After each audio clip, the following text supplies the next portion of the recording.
Hanley Foundation does evidence-based youth prevention in 34 counties here in Florida, but we're in classrooms. We're in classrooms. So what type of advice would you give to parents? I mean, prevention is not available to all kids. Unfortunately, it should be.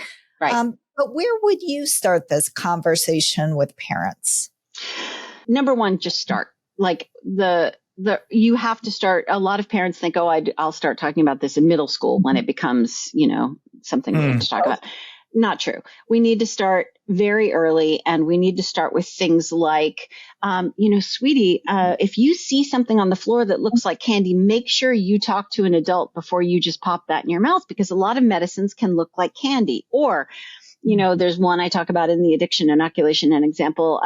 Why do you think we spit toothpaste out instead of swallowing it? Like if we put it on the outside of our teeth, wouldn't it be, I don't know, even better if we swallow it? Or here's why we don't put those, laundry pods in our mouth, that kind of stuff. And that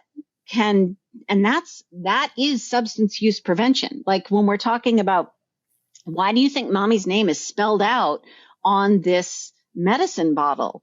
Couldn't, if you had the same thing I have, couldn't you just take this medicine? Well, no, because this is just for me, and you never take medicines that are prescribed to someone else that don't have your name on the bottle. All of those conversations developmentally, you just follow your kid along, and that's why there's so many scripts.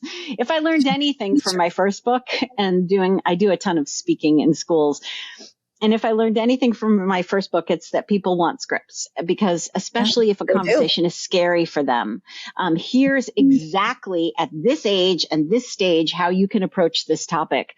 And, I underestimated with my first book how much people wanted those scripts. So fine, I'm happy to offer them. Get started. Think long-term instead of short-term. Don't think in terms of the emergency that's right in front of you right now. Think like long-term, where do I want my kid to be in a year, in 5 years, in 10 years? And just make sure that you understand that in the absence of talking, kids are going to be paying attention to what we're doing. So make sure that we're modeling. A lot of parents ask me, oh, okay, does that mean that effective substance use prevention means that I can't drink in front of my kids? And no, absolutely not. But it does mean that we need to be thinking about the messages we're sending about why we drink. If we come home from work and we're like, oh my gosh, I had the worst day, I need a drink, or whatever, that kids are going to take that and say, oh, that's how we deal with emotions we don't like, or that's how we deal with bad feelings, is we drink at them. Great. Okay. Got it.